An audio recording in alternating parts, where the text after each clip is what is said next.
dos nossos professores, de divulgar o trabalho da Dalmas. Então, para não ficar somente panfletando em redes sociais, né? Nós reunimos toda a equipe, do qual a Luciana faz parte, a Ellen também, que agora é nossa professora, e nós vamos falar depois ao final sobre os programas, os cursos da Dalmas, para quem quiser conhecer, né?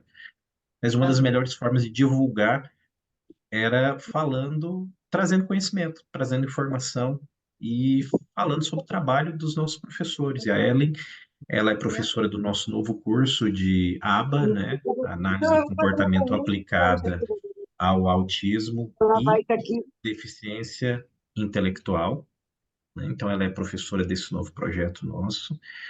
E a melhor forma de apresentar o projeto é de trazer os nossos docentes. Então, a professora Ellen é psicóloga, graduada aqui pela Universidade Estácio de Sá. Ela veio de São Paulo para Goiás e eu tive o privilégio de tê-la como minha aluna na primeira pós-graduação que ela fez, que foi a especialização em psicologia clínica e complexidade humana. Depois dessa caminhada, ela já fez mais uma especialização em análise aplicada do comportamento,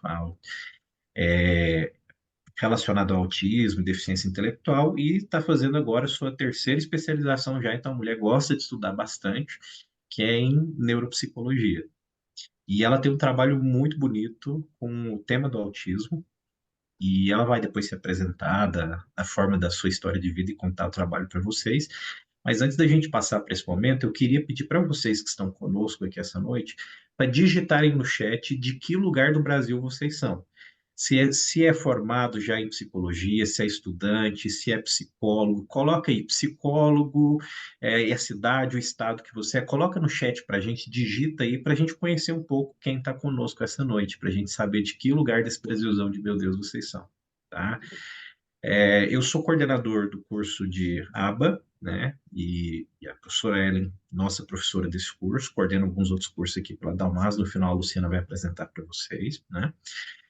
E é uma satisfação muito grande ter a professora Ellen aqui, por quê? Porque a Ellen foi minha aluna e eu acredito tanto no trabalho dos meus alunos, e a Dalmas também acredita tanto no trabalho dos alunos da Dalmas, que vários dos alunos da Dalmas hoje são professores, inclusive na própria Dalmas, acreditando na formação que a gente oferece. Então, enfim, olha só a galera já falando aqui, Rio de Janeiro, Brasília, olha só. Ó, a Tainara, aluna, ó, minha aluna da graduação, Tainara. Seja bem-vinda, ó. Tem meus alunos da graduação estão aqui também. Do 10º período, né, Tainara? Se eu não estou enganado, você está na boca do gol para marcar já, né? Isso daí, muito bem. Então, bom, gente, Belo Horizonte, Pará, olha só, gente, Cachoeirinha, Rio Grande do Sul, então nós temos aqui Espírito Santo. Gente, tudo que é canto, hein, Murilo? O Brasil todo aqui vai Tô conhecer hoje vendo. o trabalho da Ellen, e tem surpresa ao final da palestra. Fiquem até o Murilo, final, por quê? Oi, eu diga, gostaria Luciana. só de falar assim que essa palestra foi recorde de inscrição. Eu tive que parar porque deu 310 inscrições e o Zoom não suporta, né? Mas foi muitas inscrições, assim. Pessoal, realmente o tema, o pessoal gostou bastante. Sim, sim, é um tema muito atual, um tema muito bom. E vocês vão conhecer a Ellie agora, que ela é uma querida, assim, sou muito simpática, muito generosa e assim, acho que vocês vão conhecer ela, vocês vão gostar muito dela, né? E nós teremos depois também um segundo evento. Luciana vai fazer a honra depois de divulgar no final, que vai ser ainda esse mês, viu, gente? Já Dia vinte tem e quatro. outro seminário. Isso, dia 24 tem outro seminário, já tem outro professor escalado para falar com vocês. E tem alguns outros eventos que vão ser presenciais que nós estamos organizando, tanto aqui em Goiás e alguns outros lugares do Brasil. Em breve a gente vai estar também presencialmente. Então, nesse momento, falar desse tema muito atual, que é sobre o autismo, e a Ellen é uma grande profissional nessa área aqui já, em Goiânia, referência, e agora de Goiânia para o Brasil e do Brasil para o mundo. Queria agradecer a presença da professora, queria agradecer de coração, grande satisfação tê-la aqui, e a palavra é sua, querida. Fique à vontade, ilumine-nos com o seu conhecimento. Seja bem-vinda. Muito obrigada. Eu quero começar agradecendo, né, o convite, tanto do Dr. Murilo, também do pessoal da Almaz, né? Tive alguns problemas aqui para entrar, mas deu certo. Estou aparecendo com outro nome aqui, mas deu tudo certo, né, de entrar aqui. Eu fiquei muito feliz do Murilo novamente, né, estar me convidando para estar aqui com vocês e para estar falando desse tema que, para mim, eu já estudo autismo desde 2014. Também conheço o Murilo há muito tempo. O Murilo, ele é uma pessoa que me ajudou muito, uma pessoa que acreditou demais no meu trabalho, então para mim é uma grande honra ter ele como amigo, né? Como já foi meu supervisor, né? Me ajudou muito na minha profissão, então quero agradecer também a presença de todos, a todos também que se inscreveram, e sejam muito bem-vindos, e nós vamos iniciar a nossa palestra, tá? A gente vai ter mais ou menos uma hora aqui juntos, tá bom? Deixa eu passar aqui. Então, meu nome é Helen Késia, eu sou psicóloga, o Murilo já me apresentou aqui, mas vou me apresentar novamente. Tenho pós-graduação em autismo e deficiência intelectual, com intervenção ABA, e também pós-graduada em psicologia clínica e complexidade humana. Também estou fazendo uma pós-graduação em neurociências e neuropsicologia. Comecei atuando com intervenção precoce, estudar sobre o autismo lá em 2014. Porém, atualmente, a minha área de atuação é com o público adulto, autistas, né? Já atendi também crianças, mas hoje meu público e o meu foco maior é o autismo adulto, né? Faço também as avaliações neuropsicológicas, também faço a reabilitação e trabalho com a psicoterapia com ênfase nos atendimentos da análise do comportamento aplicada. Então, nesse mês, né, que nós estamos falando sobre o autismo, que dia 2 de abril foi o Dia Mundial, né, do Autismo, é importante a gente falar de autismo não somente no mês de abril ou no Dia Mundial, né, de conscientização do autismo, mas a gente sabe que nesse mês a gente enfatiza, a gente aumenta a divulgação e traz formas de conscientizar a população para esse tema, sobre essa questão que é tão importante. Então, para mim, novamente, foi uma grande honra ser convidada, principalmente nesse mês, lembrando que já estudo autismo há muitos anos, mas é uma grande honra estar aqui para falar e uma grande responsabilidade, sendo muito sincera, uma grande responsabilidade a gente falar sobre o autismo. Então, o tema da nossa palestra é autismo, da suspeita ao diagnóstico. E eu quero perguntar, né, já começar com essa pergunta de o que é o autismo. Aqui eu não sei se a maioria é estudante, se é da área se é da psicologia, ou da área da saúde, família, né? Mas, mas sempre a gente tem perguntas, por exemplo, assim, o que é o autismo? Seja no consultório, ou quando às vezes a família chega a falar, nossa, meu filho recebeu o diagnóstico de autismo. E as pessoas perguntam, mas o que é o autismo? Do que nós estamos falando, né? Então é importante a gente já começar explicando o que é o autismo. Então, o autismo ele é uma condição do transtorno do neurodesenvolvimento. Dentro do transtorno do neurodesenvolvimento, nós encontramos TDAH, transtorno de comunicação, transtorno de aprendizagem específicos, transtornos motores, o transtorno de deficiência intelectual e dentro também nós temos o transtorno do espectro autista. É importante ressaltar, então, que ele é um transtorno do neurodesenvolvimento, é um espectro, ele tem níveis de suporte, que é o nível 1, nível 2, nível 3, que antigamente era conhecido como autismo leve, moderado e grave. E aqui também eu deixei para a gente começar a pensar, porque a gente escuta muito isso. Autismo é moda? Autismo é uma doença?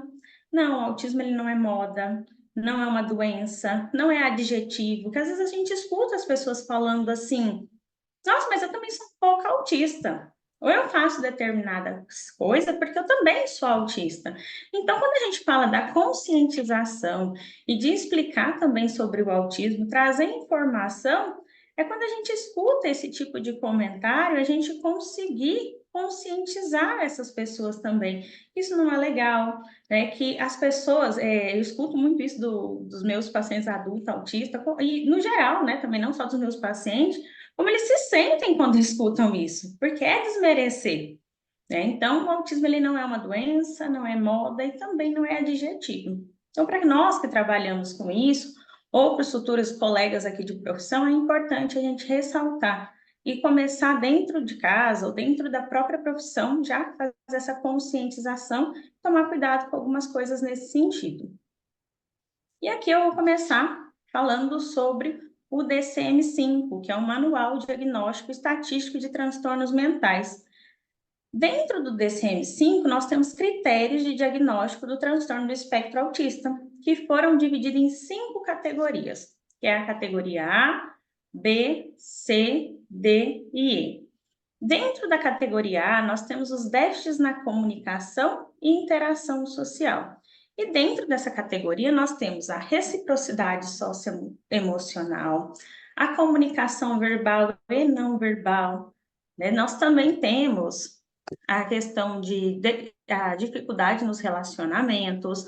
Dentro do padrão B, nós encontramos o que nós chamamos ali de padrões restritos e repetitivos, né? De acordo com o DCM-5, que apresenta a inflexibilidade. 2, padrões de comportamentos repetitivos. Aqui também entra as alterações sensoriais, que está o hiper ou hiporreatividades. O que significa essa questão de alterações sensoriais? Nós chamamos ali de hiper e hiporreatividades, né? É quando a gente vê, assim, às vezes escuta comentários, nossa, mas essa pessoa ela não apresenta alteração quando a gente escuta um barulho, ela não tampa o ouvido, né? Isso depende muito. Tem pessoas que vai apresentar tanto para mais, de precisar de um estímulo, ou às vezes um som que para mim, não sou autista, tá ok, e para ele já está escutando aquele estímulo, para ele já está muito forte. Então, essas alterações também, a alimentação, cheiro, textura, tanto para mais quanto para menos. Essas pessoas também podem apresentar os dois. Nossa, mas ontem ele estava dessa forma, apresentando uma dificuldade com barulho. Aí hoje não, porque depende muito até de sobrecarga sensorial, como ele está, né? E também no padrão B temos os interesses restritos. Dentro do critério C, nós temos a presença dos sintomas em idade precoce da vida em contexto social. Aqui, por isso que a gente fala que é um transtorno do neurodesenvolvimento, porque essa pessoa ela vai apresentar esses sintomas e esses sinais lá na infância. Então, por isso que, por mais que nós falamos do adulto, diagnóstico em adulto, a gente precisa investigar se esses sinais e sintomas apareceu e ele apresentou esses sinais lá na infância. Então, por isso que é também importante ressaltar, mesmo a gente falando de avaliação lá do adulto, a gente vai investigar se teve essas presenças dos sintomas na idade precoce.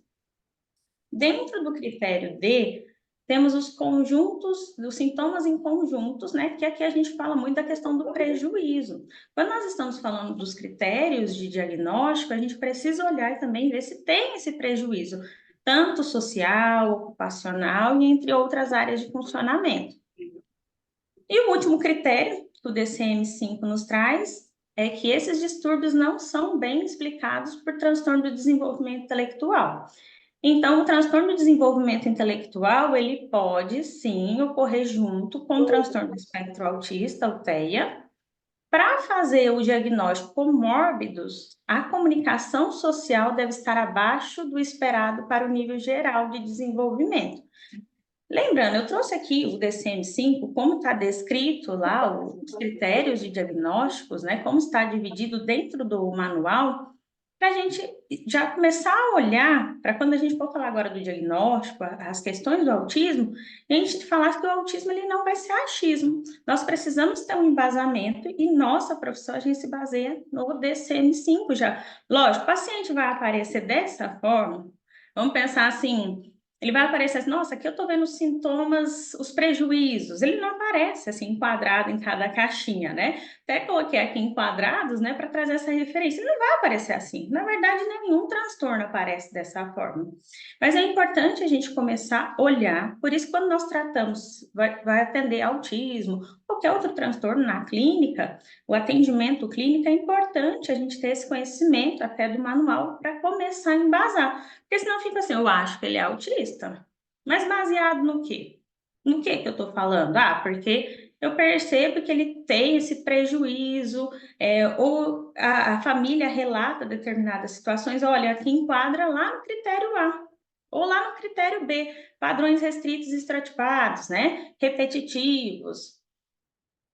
E aí, vamos trazer de como essas pessoas até chega até nós, né? Vamos pensar a família. Como são esses sinais e sintomas de alerta que vai chegar até o consultório? Porque o pai não vai chegar, o pai e a mãe pensando na criança, ou esse cuidador não vai chegar falando assim, nossa, meu filho tem padrões restritos. Ou meu filho tem uma alteração sensorial. Eles não chegam falando dessa forma, tá? Então, normalmente aparece como? Alguns sinais precoces da comunicação e interação sociais, por exemplo, aqui eu vou descrever cada um daqueles critérios que a gente falou do DCM-5, de como ele vai aparecer dentro do consultório, às vezes na escola, tá? Por exemplo, não atender quando é chamado pelo nome. Aqui a gente escuta muitas famílias falar assim, eu chamo, parece que ele não me escuta, parece que ele não está me vendo, ele não está me ouvindo. A gente já até fez o exame, o Bera, né? Mas não sei, não deu nada, não sei o que está acontecendo. Mas eu chamo, ele não olha. Ou eu vou tentar algo com ele, ele não vira o olhar até mim, eu chamo, faço algum movimento com a mão, algum barulho com os dedos, assim, mas ele não me olha. Né? Então, às vezes, aqui, na maioria das vezes, a família já fez o exame, sim, auditivo. Eles também trazem que a criança não consegue demonstrar expressões faciais ou até reconhecer, por exemplo, assim, nossa, eu falo alto com ele, por exemplo, estou brava, muda a expressão facial, por exemplo, buguei a testa, parece que ele não percebe, ele até ri, né? Eu estou fazendo aqui um movimento para ele entender que eu estou bravo, que aquilo não foi legal que ele fez. Então, a família, eles trazem muito esse relato no consultório, de que parece que a criança não demonstra as expressões faciais e também não consegue compreender. Relatam também que a criança não mantém ou não faz contato visual, por exemplo, chama, olha para a mãe, ou vamos tirar uma foto, né? Isso aparece muito, trazendo falas e sinais que aparecem muito em consultório. Não aponta para objetos, por exemplo, vamos supor que ele quer algo que está aqui na prateleira. Em vez dele apontar, por exemplo, o objeto, apontar o que ele quer, não, ele leva a mãe ou o cuidador até o que ele quer, e muitas das vezes a gente escuta que essa criança ela pode estar escalando, subindo assim, para conseguir o que ela quer. Seja escalar a estante, escalar até usar, né? Vamos pensar a mãe, ela levou até a mãe não está entendendo o que ele quer, ele pode escalar na mãe buscando o que ele quer, mas ele não aponta para o que ele quer, ou ele não fala, me dá esse, ou palavras assim, né? Mas ele acostuma, sim, apresentar esses sinais de levar ou tentar resolver sozinho, leva essa pessoa pela mão, tá? O atraso na fala, nesse momento, também apresenta, quando a gente fala da comunicação e interação social, alguns sinais de comportamentos restritos e repetitivos. Dentro desse critério, a gente encontra os movimentos repetitivos, incluindo aqui também as estereotipias. Por exemplo, os movimentos de flaps, balançar as mãos, olhar, por exemplo, as pontas dos dedos. Vou dar alguns exemplos, tá? Não precisa ser exatamente esses, mas vou dar alguns exemplos. Olhar nas pontas dos dedos, ou movimento repetitivo de vai e vem com o corpo. Eu já vi movimentos repetitivos até com o olhar, né? De ficar olhando para os cantinhos para o outro. Esses são alguns movimentos repetitivos, não precisa ser somente os flaps. Repetição das palavras. Por exemplo, quando às vezes alguém chega para essa criança, oi, tudo bem? Aí ele repete, oi, tudo bem? Em vez de falar, tudo bem, né? Ou quando você pergunta o nome, qual é o seu nome? Qual é o seu nome? Com algumas frases até de filme, vídeos que ele assistiu, que ele gosta, você pergunta algo, ele solta essa frase ou essa palavra desse desenho que ele assistiu ou de algum lugar que ele escutou. Uso inadequado e repetitivo dos brinquedos.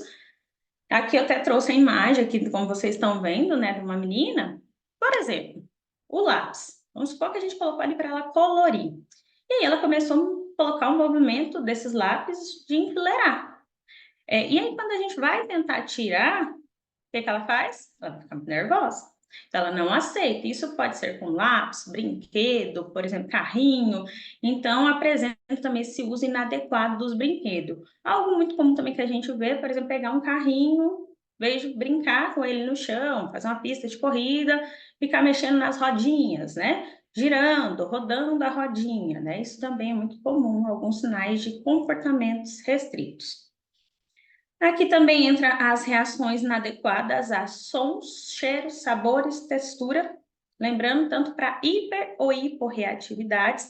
Por exemplo, o som. Às vezes passa uma moto, tá longe e ela já pode, às vezes, até tampar o ouvido, né? Ou às vezes a questão da textura, ela apresenta até ânsia de vômito, né? Às vezes até com comida. Isso apresenta também, por exemplo, se a textura, a cor do alimento, ou quando às vezes a comida, às vezes vai ter que estar mais separado, algum alimento ela não consegue, tá? E é onde a gente fala que da seletividade alimentar, porque isso pode aparecer tanto pela hiper ou hiporreatividade, a cheiro, textura, às vezes alimentos mais pastosos, ou alimentos que têm uma textura mais ácida, então isso pode estar e está muito relacionado com as questões sensoriais.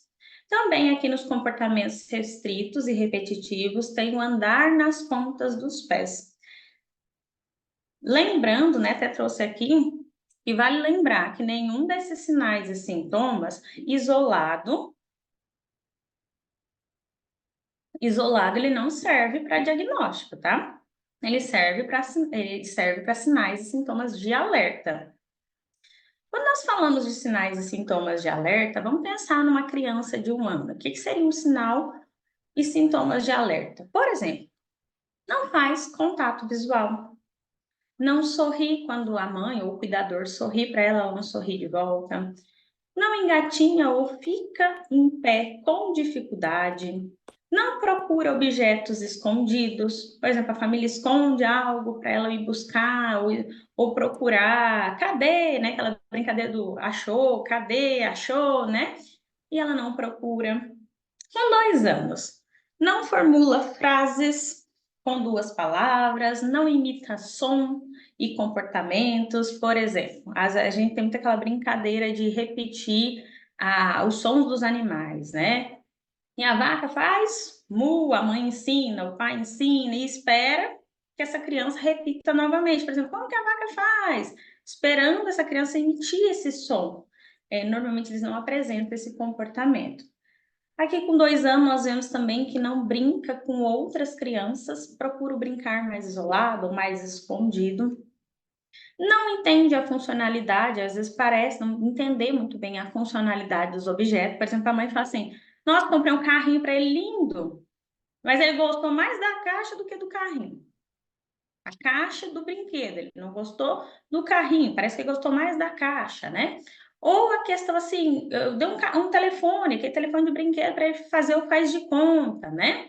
Tem gente que tá falando no telefone, brincando com o telefone, e não, parece que ele não gostou, ele não entendeu. Então, aqui a gente, no consultório, né, ou a gente vê muito esse tipo de comentário e a família trazendo isso.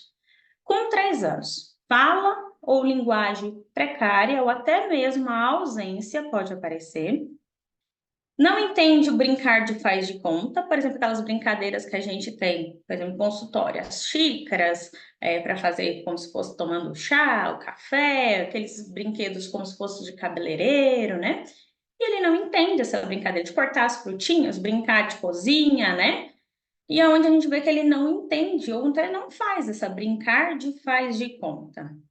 E aqui nós temos também, com 3 anos, pode aparecer interesses por coisas muito específicas, como números, letras, ventilador, algo que roda, ou até mesmo algo que essa criança nunca viu, não teve muito acesso. Por exemplo, assim, a família fala assim, eu já vi casos, por exemplo, assim, se a gente for pensar em cartão telefônico, né? Nem existe mais esse tipo de comunicação pública, mas vamos pensar assim, o cartão telefônico, né? E a criança cismou, olhou para aquilo e falou assim, eu preciso disso aqui, e anda com o cartão telefônico, a mãe precisa ir atrás, buscar, né? Ou às vezes também aquele monte de brinquedo.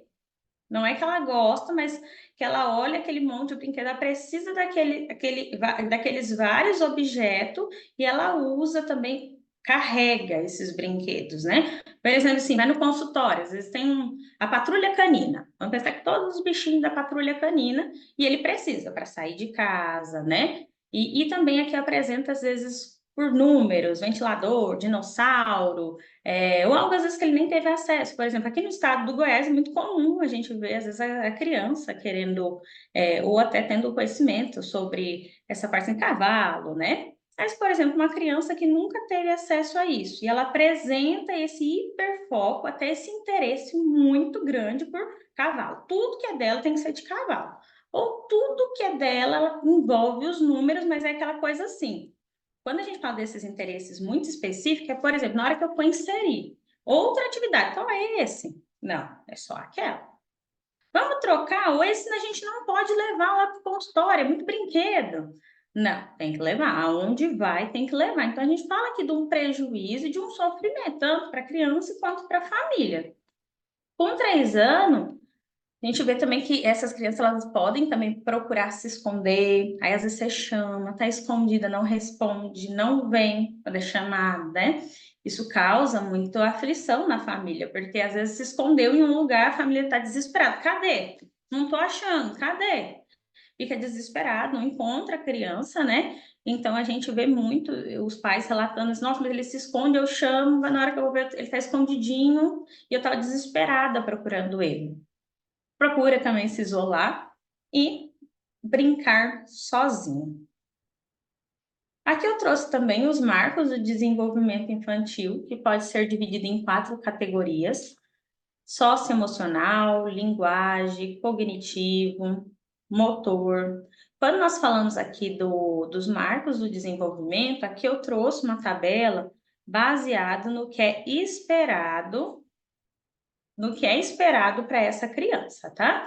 Por exemplo, vamos pensar numa criança de 2 anos. Dentro do marco de desenvolvimento, na categoria socioemocional, o que é esperado para essa criança de 2 anos? Brincar ao lado de outras crianças, mostra mais independência. Na questão, na categoria de linguagem, o que é esperado para essa criança? Começa a formar frases, repete palavras, já aponta para a imagem, objetos. Na categoria do cognitivo, com 2 anos, o que é esperado para a criança? Começar a nomear as cores e formas, empilhar bloco já com a função, tá? Os brinquedos de faz de conta. Na categoria do motor, essa criança começa a correr, ficar em pé, já arremessar a bola. Por que é importante a gente também já trazer, quando a gente fala da criança e dos sinais precoces, da gente entender o que é esperado para essa criança? Aqui a gente falou de uma tabela baseada nas categorias do que é esperado que essa criança com 2 anos faça, tá? Por que é importante? Às vezes a gente vai escutar que cada criança tem seu tempo, ou, por exemplo, assim, leva, às vezes até no profissional da saúde escuta isso. Nossa, mas é assim mesmo, cada criança tem seu tempo para falar. E às vezes a família vai super olhar para aquilo lá e falar, não, é isso mesmo, eu fui no profissional, ele falou que cada criança tem seu tempo. E às vezes você chegou até nós, seja na fono, ou foi no consultório do psicólogo, a gente precisa ter clareza dos marcos do desenvolvimento até para orientar essa família. De, olha, tudo bem, você foi em tal profissional, ele falou que cada criança tem seu tempo, mas não. Olha que dentro dos marcos do desenvolvimento, ele já apresenta um atraso. Já era para estar fazendo. Então, a gente tem um limite também. Por que é importante a gente até trazer isso dos marcos de desenvolvimento? Então, a família ela vai perguntar, ou às vezes até mesmo a família vai chegar no seu consultório e falar assim, não, mas eu fui assim também, eu demorei para falar. Fui falar lá com 3 anos, minha mãe também fala que eu demorei, falei com 3 anos. Sim, teve um atraso. E aqui até trouxe para a gente pensar, né, e ressaltar que nem sempre o atraso do desenvolvimento é considerado um autismo, tá? Porém, se a gente observou lá, tem um atraso, nos marcos do desenvolvimento, a gente já precisa começar a investigar e até intervir. Por exemplo, posso fazer uma avaliação? Posso fazer uma avaliação para ver se é ou não, né? Se tem critérios de diagnóstico para o autismo. Porém, se tem atraso, a gente precisa começar a fazer as investigações até para começar as intervenções. Por que é importante o diagnóstico precoce? O diagnóstico precoce do autismo, ele permite o início imediato das intervenções especializadas e de profissionais qualificados, tá? Quando nós estamos falando aqui do diagnóstico precoce, lembrando que tem uma lei, né? Então, tem a Lei Berenice Viana, que aqui é a lei que o Estado tem sim, né? Quando nós falamos também não só no público, não, o Estado ele tem que garantir esse diagnóstico precoce, o tratamento adequado. Então, aqui nós falamos que tem um início imediato, quando nós estamos pensando no atendimento privado, né? Mas até no Estado, essa criança tem o direito, tem lei para isso, para ela ter esse diagnóstico precoce. Mas a gente sabe que, pensando nisso, acontecem muitas dificuldades para receber esse diagnóstico, nós estamos falando mesmo tendo lei, mas a gente precisa fazer funcionar, né? E a gente sabe que as famílias, quando recorre, acaba que a família de uma pessoa autista tem essas discussões e tem que brigar, não é que não tem lei. Quando a gente pensa no autismo, tem lei. Só que as famílias, infelizmente, têm que fazer aquilo funcionar, tá? Porque às vezes a maioria das vezes não acontece de estar funcionando, mas existe sim uma lei de 2012, que é a Lei Berenice Viana, que dá, essa criança tem que ter o diagnóstico precoce pelo Estado também. Então, a importância desse diagnóstico é que ela vai começar imediato as intervenções, o tratamento especializado, e aí quando a gente fala do tratamento especializado, está garantido por lei, então ela precisa desse atendimento qualificado, especializado. As famílias que recebem um diagnóstico precoce, né, elas têm esse acesso à informação, a recursos, apoio específico para lidar com os desafios que vai surgir no autismo, né? E ali, quando ela tem já esse diagnóstico, ela busca, né, informação, a equipe já passa orientação para essa família do que ela vai fazer, o que ela pode fazer com aquela criança, ou quando aquela criança apresentar uma crise, ou uma birra, o que eu posso fazer, ou quais recursos está dando certo, ou quais são os reforçadores que dá certo para essa criança, né, para o filho dela, né? Orientação na escola. Eu até pontuei aqui da lei também, porque nós profissionais precisamos saber, até para poder orientar a família. Porque se eu não sei, a família às vezes não tem nem condição de buscar os seus direitos, porque também não sabe. Então, o profissional que vai atender, nós que atendemos, temos que saber até das leis, tá? Não é cada um na sua área, mas a gente precisa ter esse conhecimento para orientar a família, tá? Os estudos já mostram que crianças que receberam intervenções precoces, né, eles têm resultados a longo prazo, incluindo aqui o que a gente fala de melhorias na linguagem e habilidades sociais. As intervenções, né, e aqui eu escuto muitas pessoas falarem assim, o autista, ele vira autista, ou ele sai do espectro, ou ele transita entre os níveis de apoio? Quando a gente pensa em sair do espectro, não. A pessoa autista, ela nasce autista, mesmo se receber um diagnóstico tardio, mas essa pessoa, ela foi autista e entra lá no critério que a gente falou do DSM-5, que tinha sinais e sintomas precoces na infância, né? Então, aqui ele não sai do espectro, ele nasceu autista, né? É importante a gente falar das intervenções e os níveis de suporte. Nível 1, nível 2, nível 3, como eu falei para vocês no início. Por que é importante a gente falar das intervenções? Porque a falta também de um atendimento especializado, vamos supor que a gente está atendendo uma criança nível 2 de suporte. A falta de um atendimento especializado faz com que essa criança transite também. E, às vezes ela tem uma piora. Aí a gente vê dificuldades, assim, ela pode transitar, e quando a gente fala de uma intervenção especializada, a gente vê que não é que ela saiu do espectro, mas ela pode transitar para o nível de apoio 1. Então, quando nós falamos das intervenções, a gente fica muito de olho nos níveis de suporte e se está tendo resultado esses atendimentos. que eu trouxe também um dado, que é o do CDC, que é o Centro de Prevenção de Controle de Doenças do Departamento de Saúde e Serviços Humanos dos Estados Unidos. A gente pode ver aqui que em 2004 era considerado 1 em cada 150 crianças, né, autista nos Estados Unidos. Hoje nós temos, né, esse dado aqui, ainda nós não temos no Brasil, tá? Foi feito já essa pesquisa, mas ainda não lançou aqui do Brasil, mas nós vamos ter dados aqui do Brasil. Essa daqui é dos Estados Unidos. Aqui nós temos 1 em cada 36 crianças de 8 anos são autistas nos Estados Unidos. O que isso significa? 2,8% da população. Por que é importante a gente trazer a prevalência? Quando nós falamos da prevalência, a gente vê sim que aí às vezes as pessoas podem perguntar assim, teve um aumento no casos de autismo? Né? Porque as pessoas vão questionar isso também, né?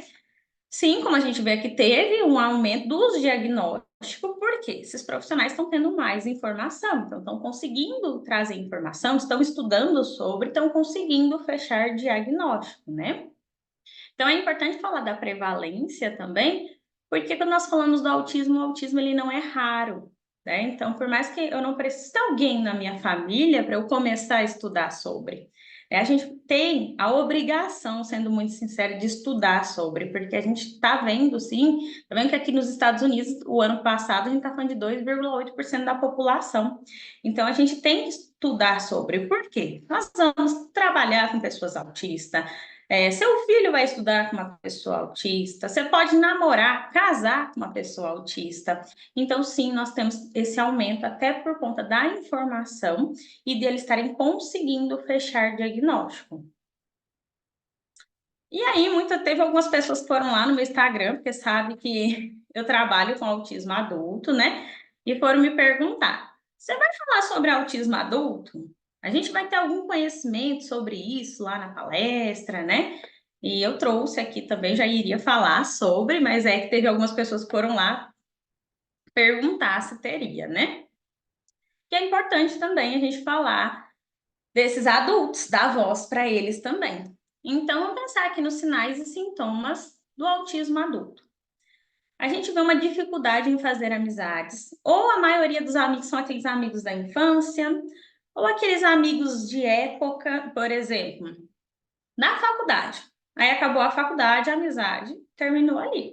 Então, eles trazem esse relato que a maioria dos amigos foram amigos lá da infância, ou eu tenho amigo do serviço, mas quando se aconteceu, já teve momentos de eu sair do serviço, a amizade terminou porque eu não consigo manter, fazer a manutenção dessa amizade.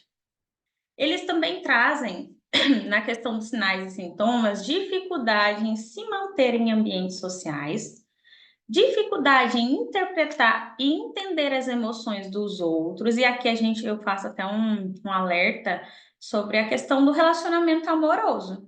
Porque quando a gente fala dessa dificuldade de entender e interpretar as emoções dos outros, quando nós falamos da relação amorosa ou às vezes o outro demonstrar que está interessado, a gente fala que no relacionamento amoroso tem todo aquele jogo de conquista, os olhares, ou a pessoa não falar, não verbalizar diretamente que está afim de você, mas rola um jogo de conquista.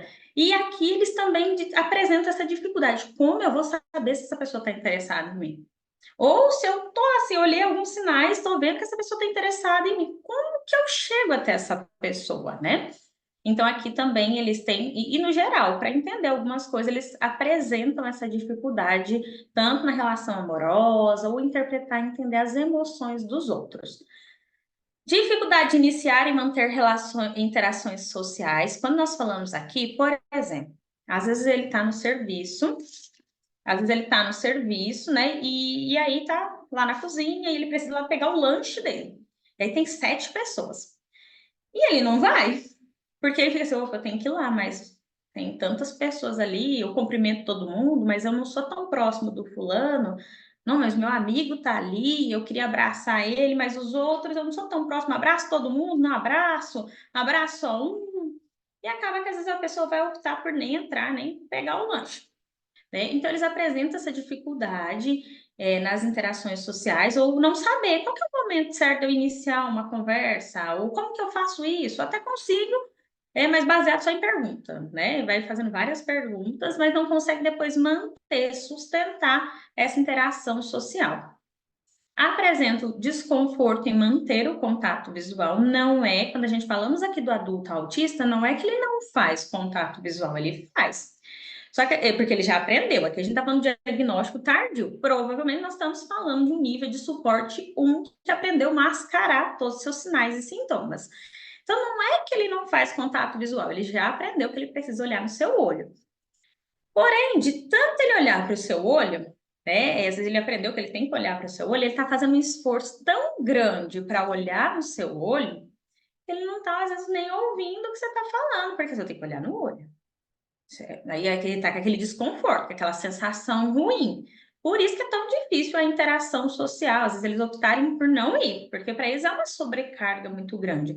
Eu tenho que prestar atenção nas expressões faciais, eu tenho que parecer que eu estou entendendo, eu tenho que sorrir, que às vezes eu não estou nem entendendo o que está acontecendo.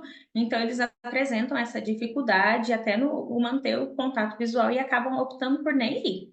Num lugar, seja sair, eles vão evitando. Tem a sensação de não pertencimento, locais e grupos, por exemplo, nossa, nada dá certo para mim, eu não encaixo em nenhum grupo, eu não gosto do que a maioria das pessoas gostam. Então, eles trazem muito isso, da sensação de não pertencimento. Aqui aparece também a seletividade alimentar, só que a seletividade alimentar aqui, no autismo adulto, vem muito assim, eu tenho algumas frescuras para comer. Ou, às vezes, as pessoas pontuando para eles, por exemplo, assim, nossa, mas você é fresco para comer, não gosto de nada. E não é uma frescura, quando a gente vai avaliar uma seletividade alimentar.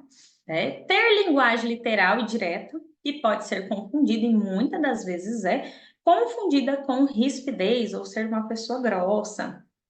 Também apresenta um senso de justiça muito forte. Diagnóstico tardio. Os diagnósticos tardios estão relacionados a casos de autismo de nível 1 de suporte. Porque esses indivíduos conseguem mascarar suas condições e imitar comportamentos. Né? No caso de mulheres, está muito associada a, entre aspas, até coloquei aqui a obrigação social, a questão de a mulher é mais quieta, a mulher é mais reservada, mulher é tímida. O diagnóstico tardio vem muitas vezes até pela falta de informação e conhecimento que não tinha lá atrás, é o que a gente está falando. O autismo até infantil nós temos conhecimento agora, né? Profissionais qualificados, quando nós falamos desse diagnóstico tardio, porque é difícil fechar diagnóstico em adultos autistas, até pela complexidade do transtorno do espectro autista, mas também por conta das comorbidades. Às vezes eles já aparecem com vários diagnósticos, bipolaridade, depressão, não que às vezes não tenha, mas pode ser como comorbidade. Hoje nós temos na literatura pouco material sobre autismo, né? Comparando, gente, aqui eu estou falando sobre isso, do material que a gente encontra, né? Sobre autismo, a ciência falando sobre isso, comparado com o de criança. A gente até encontra, mas é pouco. E quando encontramos, é muito o cuidador falando sobre o autista. E onde a gente escuta muitos autistas adultos trazendo a dificuldade de não ter voz ou de não ter coisas que eles se sintam representados. Quando nós falamos do diagnóstico tardio, é importante lembrar que a avaliação ela é diferente de criança, em geral, né? Porque eles têm, os adultos, né? Quando nós falamos do adulto, eles têm a linguagem preservada e a cognição. Da onde está vindo os diagnósticos tardios, né? Muitas das vezes é os pais que começam a olhar, opa, meu filho recebeu o diagnóstico, mas eu fazia isso também.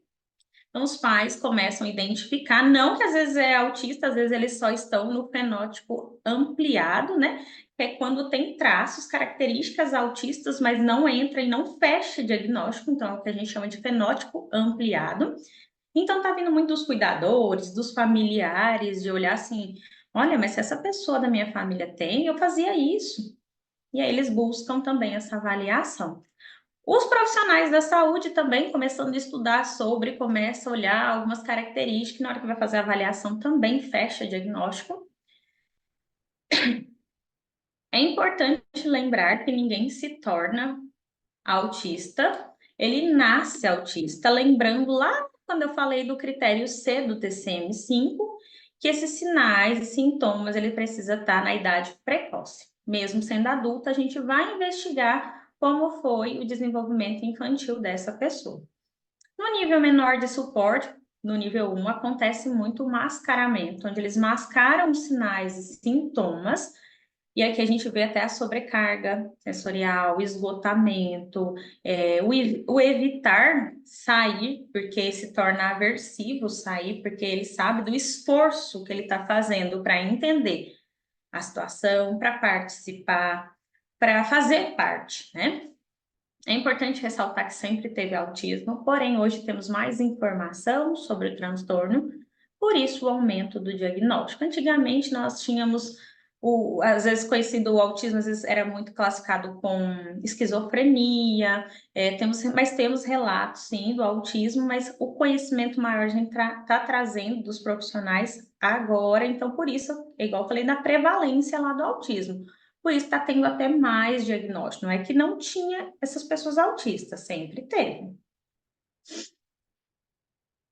Por que o autismo?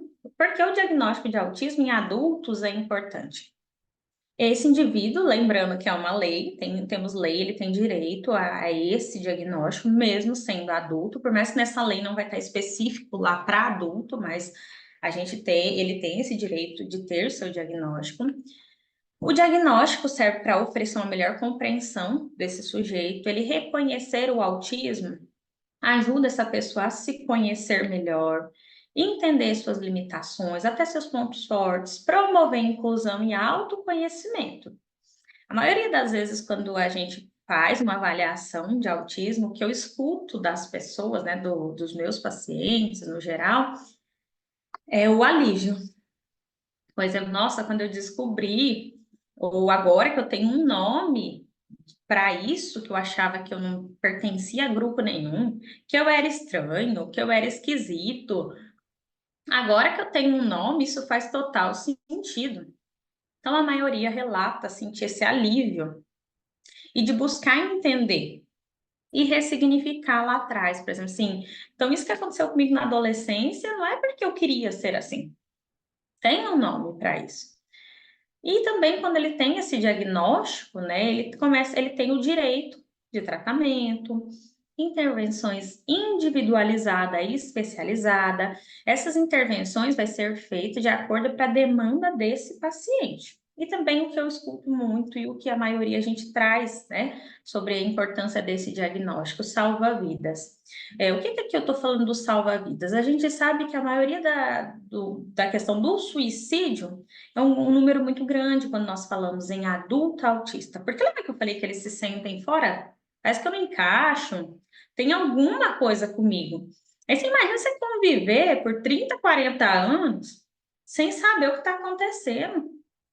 Ou olhar e falar assim, mas o que é isso?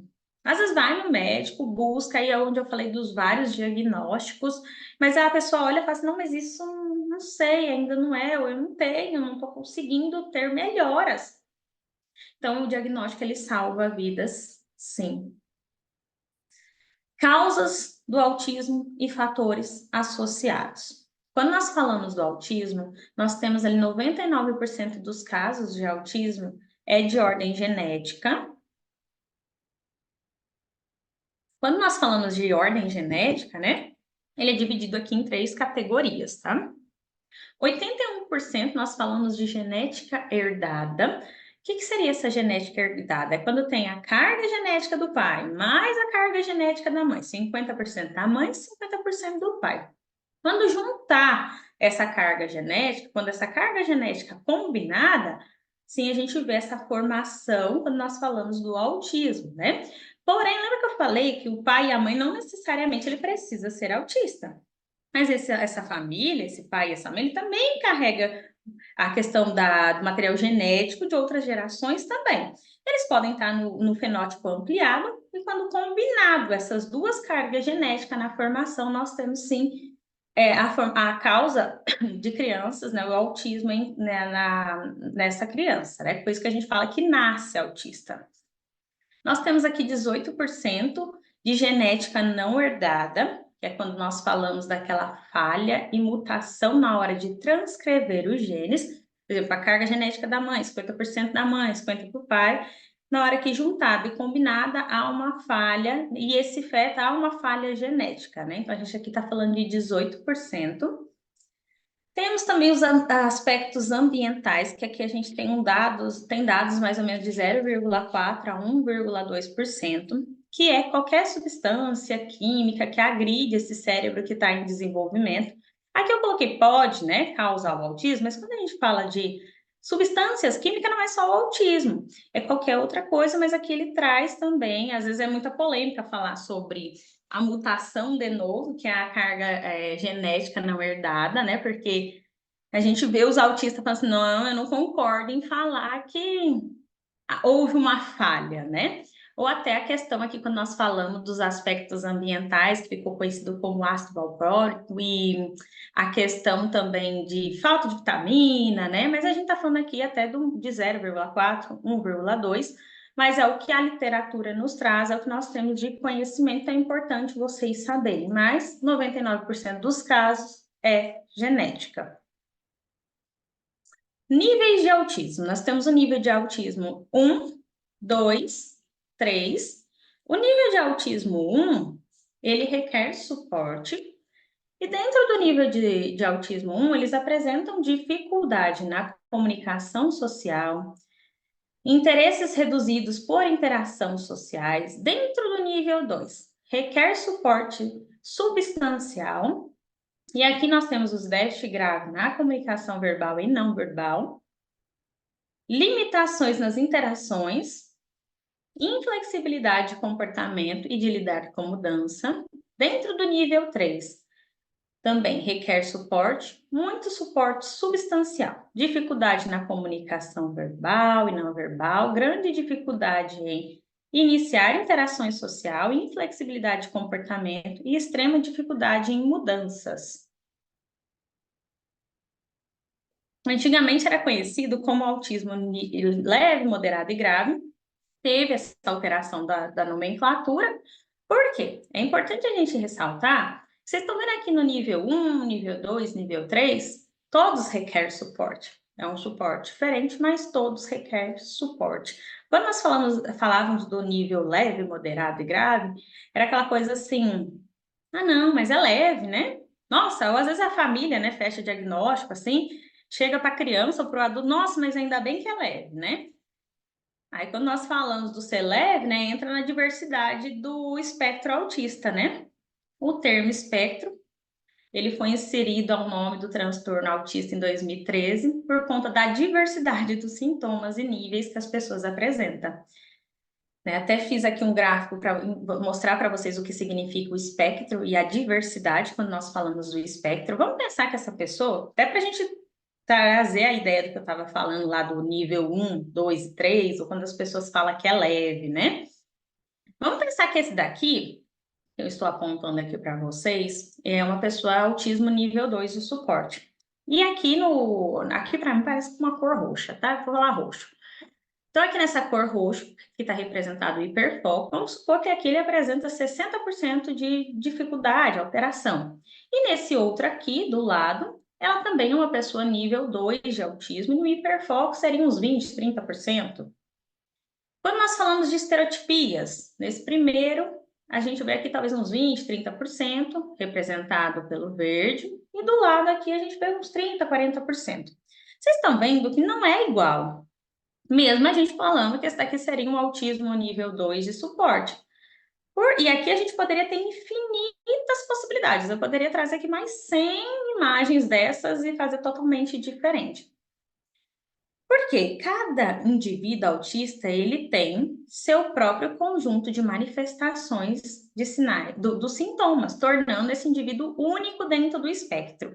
Também a gente traz muito aqui, quando falamos do espectro e da diversidade, às vezes um nível 1 de suporte. Quando nós falamos do nível 1 de suporte, às vezes na questão da interação social, ele é nível 1 de suporte, requer suporte, mas vamos pensar em um suporte menor. Mas dentro da interação social, ele vai precisar de muito suporte. Então, por isso que nós falamos que é um espectro que não é igual, nenhum autista é igual, cada autista ele é único. As comorbidades no TEA. As comorbidades podem ser definidas como condições que associam a outros transtornos ou outras síndromes, deficiências, mas tê-las também não é uma regra, você pode ter mais de uma também. Está muito associado, aparece como comorbidade os transtornos de déficit de atenção e hiperatividade, o TDAH, ansiedade, depressão, distúrbio do sono, epilepsia. Aqui a gente vê algumas séries, alguns filmes relatando, por exemplo, a Advogada Extraordinária, o Bom Doutor, né? Algumas séries assim. Lá a gente está falando de autistas que têm altas habilidades, que não é também a maioria, né? Quando nós falamos das altas habilidades, é o que a gente chama da dupla excepcionalidade. Que às vezes as pessoas até têm a achar que o autista ele vai apresentar um QI acima da média. E muitos autistas escutam isso, até os familiares. Por exemplo, assim, qual que é a inteligência dele? Ou qual que é o que ele aparece assim, com uma inteligência acima da média? Gente, isso, lógico que é importante essa série, esses filmes que apresentam sobre o autismo, só que lá a gente está trazendo uma dupla excepcionalidade. A gente está falando de um autista com QI acima da média, que é o que a gente vê que não é muito comum, sendo muito sincero. Falando das comorbidades, essas são as que mais aparecem. Então, TDAH, ansiedade, depressão, distúrbio do sono e epilepsia. Quais são as barreiras enfrentadas quando nós falamos sobre o diagnóstico e do TEA, né?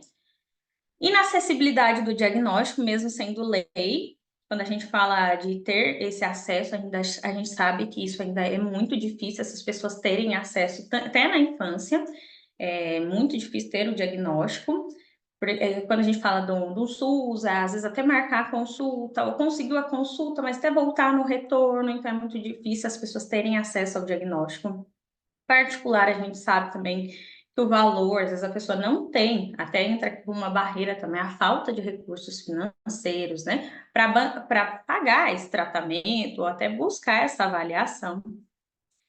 As barreiras, os diagnósticos errados, também, por exemplo, assim, às vezes a criança, o adulto é autista, mas teve vários diagnósticos, eu vejo muito isso em adultos, ele tem vários diagnósticos, e aí até a gente chegar no, olha, é autismo, mas como comorbidade, uma fobia social, ou apresenta, sim, depressão, mas isso, as barreiras muito comuns também, esses diagnósticos errados. Ou aquelas frases que eu trouxe aqui, por exemplo, cada criança fala no seu tempo, isso vai atrasando as intervenções e até buscar o que está acontecendo. Inacessibilidade ao tratamento adequado, mesmo sendo direito, a gente sabe que não é todos os lugares que tem pessoas especialistas para trabalhar nessa área e que entenda sobre o transtorno. A falta de recurso financeiro, como eu falei para vocês, mesmo às vezes falando assim, nossa, mas é no sistema público, mas vai envolver essa pessoa sair de casa, pagar o combustível, o Uber, o ônibus, ou até mesmo se for num consultório particular, tem as consultas, mais o combustível, então essa falta de recursos financeiros também. Se precisar de medicação, tem medicação que às vezes o sistema público ele não oferece, porque eles considerado de que não é tão caro, né? Então eles não fornecem a medicação. Desafios do diagnóstico: a complexidade do espectro, a falta de conhecimento, os estigmas, por exemplo, quando a gente fala de adulto, né? Nossa, mas ele namora? Ou a criança, mas ele fala, ele olha no olho. A pandemia também é um desafio, porque vamos pensar nessas crianças que nasceram na pandemia, elas podem apresentar uma questão do desenvolvimento, um atraso no desenvolvimento também. Desafios do diagnóstico em diferentes idades. Por que eu trouxe os marcos do desenvolvimento? Porque quando nós falamos de infância, se você for trabalhar e atender a criança, é importante que você tenha muita clareza dos marcos do desenvolvimento, entender sobre o adolescente ou a questão da vida adulta, porque muda, tá? O mascaramento, quando nós falamos do adulto, porque no consultório é bem difícil fazer, sim, esse diagnóstico por conta do mascaramento. As comorbidades, então, assim, até onde é talvez um TDAH e autismo, ou até onde é autismo e uma ansiedade social, ou se é só uma fobia social ou uma ansiedade social, ou não. É um TDAH, é um TEA e uma fobia social.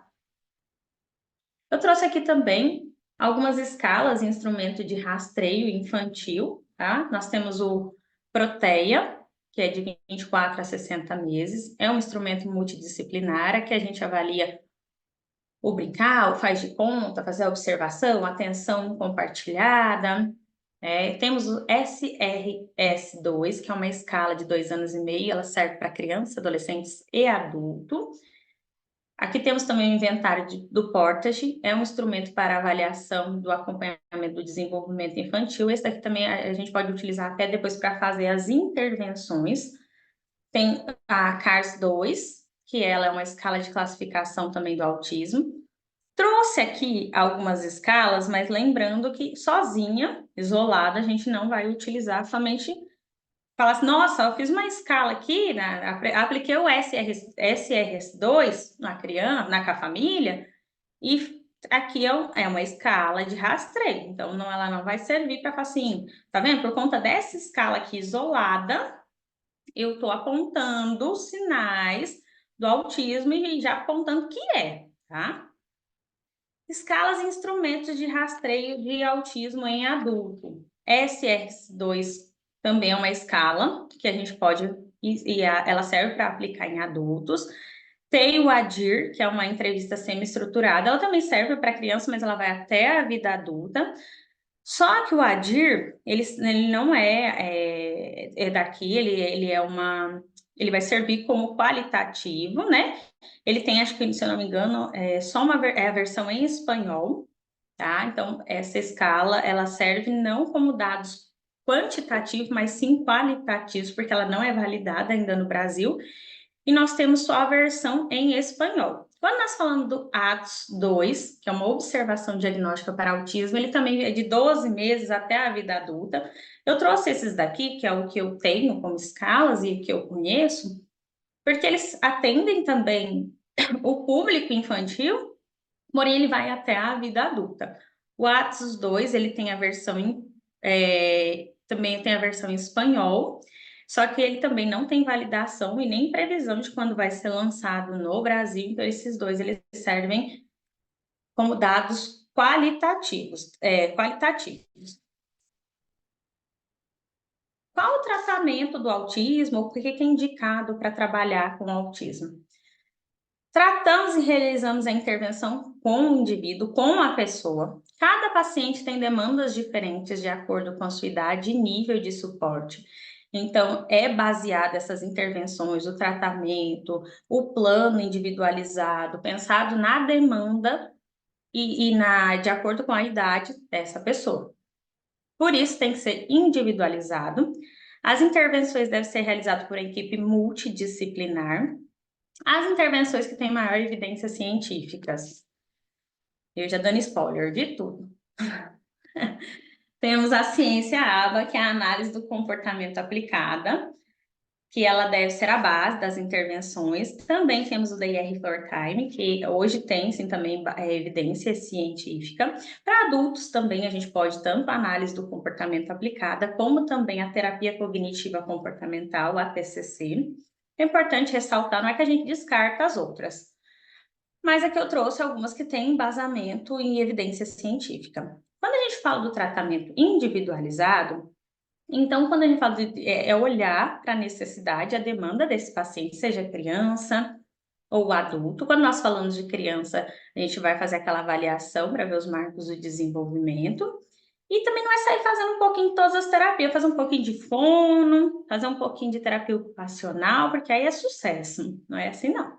Então, as terapias têm que ter metas, objetivos de curto e longo prazo. Então, a gente faz um programa individualizado para essa criança, do que ela precisa, ou esse adulto precisa. E quando nós falamos de criança, esse programa ele tem que ter essas metas, esses objetivos. O que eu espero em curto prazo que essa criança faça? E aí, o que eu estou fazendo, as demais também têm que fazer.